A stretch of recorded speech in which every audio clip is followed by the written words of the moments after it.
This is Chemistry 2 Lightning Round Part 2. For question 16, it asks, what are the spectator ions in the reaction between KOH and HNO3? Well, first we can start out with the reaction, and it's going to be HNO3 plus KOH producing H2O plus KNO3. And then we can split this up into individual pieces, saying H plus NO3 plus K plus OH produces H2O because it's a liquid and it stays together, plus K plus NO3. And then we can go and get rid of anything that is that's here and there. So we can cross off NO3, the K because it's on both sides, and that's pretty much it. So the correct answer is going to be C. For question 17, it says the balanced half reaction in which dichromate ion is reduced to chromium 3 ion is a blank process. So you can practice writing out what the reaction is going to be, but I'm just going to write it fully. It's going to be Cr2O7 2-, which is aqueous, plus 14H plus aqueous, plus 6 electrons goes to 2Cr solid,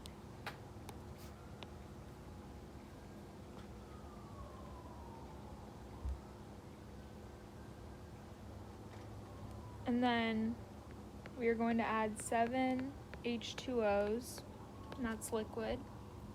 And then we're going to look here and see that the reaction has 6 electrons. So the correct answer for this is going to be C, that it's a 6-electron process.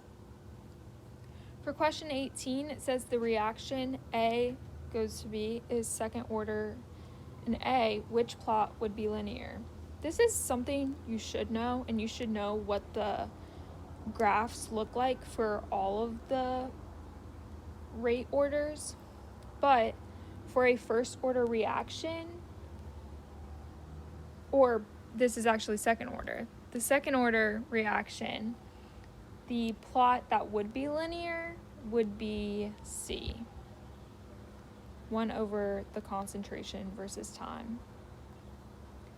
For 19, it says, for a first order reaction, the concentration decreases to 30% of its initial value in 5.0 minutes. What is the rate constant?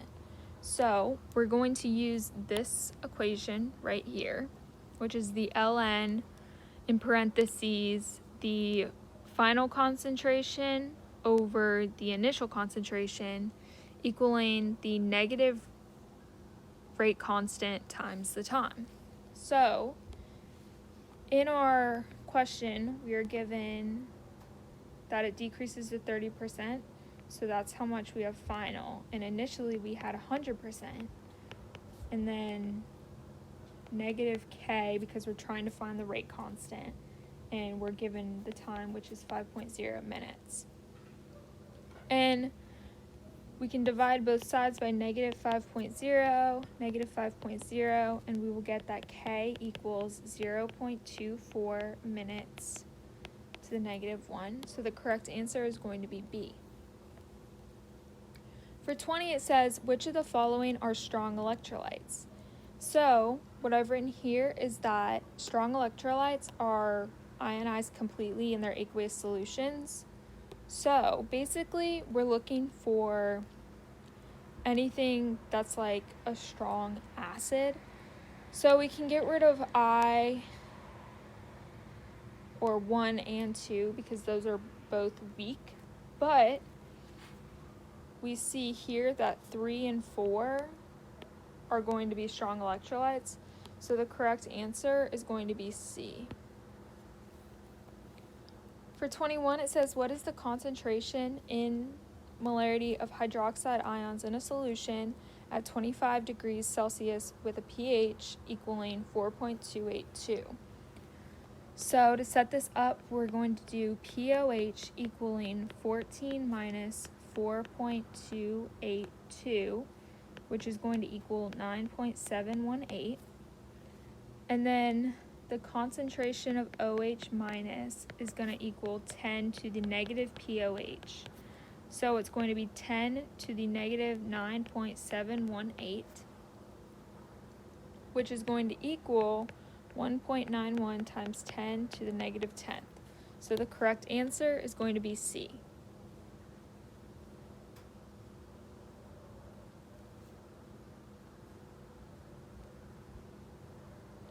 For 22, it asks what is the solubility product, KSP, of Mg in parentheses OH2 if its solubility in water is 1.6 times 10 to the negative 4th moles per liter. So we are first going to write the reaction, so it's MgOH2, which is a solid.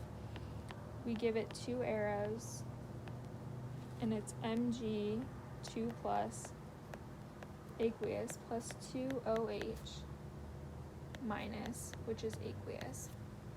And the KSP is going to equal the concentration of Mg2 plus times the concentration of OH minus squared. So the KSP is going to equal, and we'll use the symbol or the variable S. So it'd be S times 2S squared. So the KSP is going to equal 4S cubed. So the KSP equals 1.6384 times 10 to the negative 11th. So the correct answer is going to be A. For 23, it says, in which of the following does nitrogen have an oxidation state of -3?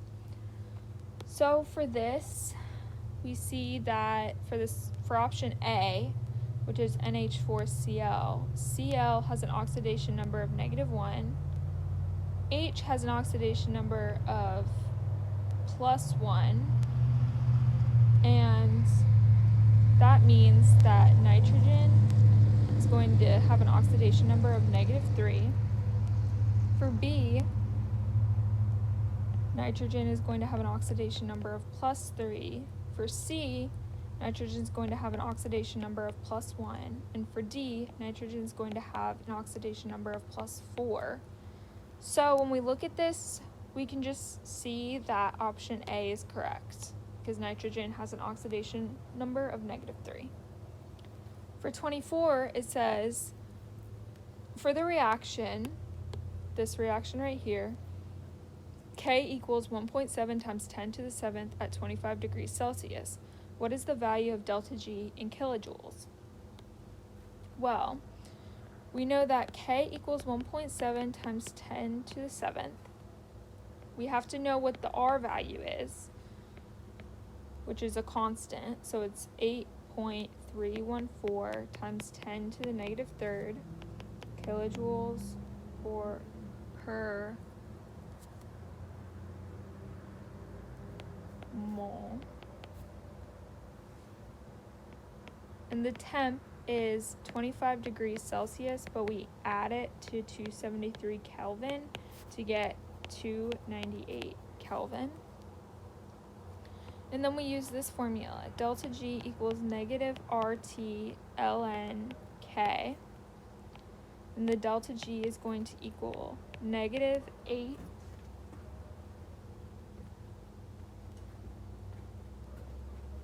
going to equal -8.314 times 10 to the negative 3 times 298 times ln 1.7 times 10 to the 7th. And when you multiply all of that, you're going to get that the delta G equals -41.2 kilojoules. So the correct answer is A. For 25, it says, what is the correct order when the substances O2, H2O, OF2, and H2O2 are arranged in order of increasing oxidation number for oxygen? So, the oxidation number for oxygen in O2 is just going to be 0. For H2O, the oxidation number for oxygen is going to be -2, and for hydrogen, it's going to be +1. For H2O2, oxygen is going to have an oxidation number of -1, and hydrogen is going to have an oxidation number of +1.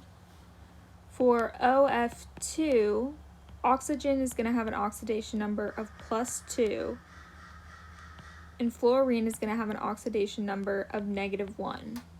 So the correct answer would be A. For 26, it says, of the following process, which one changes the atomic number? Well, you have to know what a positron emission is, an alpha emission, and a beta emission.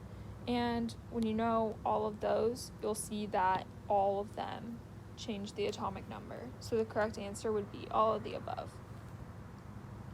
For 27, it asks, at a given temperature, a first-order reaction has a rate constant of 3.33 times 10 to the -3rd. How much time is required for the reaction to be 75% complete? So we're going to use this formula right here, and we're going to see that we're going to have a final concentration of 25 because 75% is complete, and we initially had 100, so that leaves 25% left, and it's going to equal negative rate constant, which is 3.33 times 10 to the -3rd. And when we divide by -3.33 times 10 to the -3rd on each side, we're going to get that the time equals 4.16.3, but to have two significant figures, we round to 420 seconds. So the correct answer would be C. For 28, it says the rate of reaction at 75 degrees Celsius is 30 times that at 25 degrees Celsius. What is the activation energy?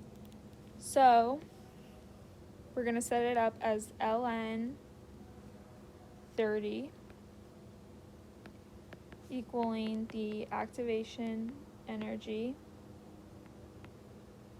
divided by the R value, which is 8.314 times 10 to the -3rd, multiplied by 1/298 because it's the first temperature, because it's 25 degrees Celsius plus 273, so you get 298, minus 1/348 because again it's 75 degrees Celsius being added to 273 to give you 348. And when you calculate that out, you're going to get that the activation energy equals 58.6 kilojoules per mole. So the correct answer would be A. For 29, it says for the reaction right here, the rate of disappearance of C2H6 is what? So we can look at this, C2H6 equals the rate of disappearance of O2. That's wrong because there's a 2 there and there's a 7 there, so it's not going to equal it. Is 7 times the rate of disappearance of O2? That's also wrong because there's a 2 there, and that is way less than 7, so it wouldn't be bigger. And then C is twice the rate of appearance of CO2. That's not right either, so it leaves D, which is the correct answer, because it's 1/3 of the rate of appearance of H2O. So the correct answer would be D. And then for 30, even if it's present at the beginning of a reaction, its concentration increases as the reaction proceeds. And the correct answer would be product because a product is present at the beginning and its concentration increases,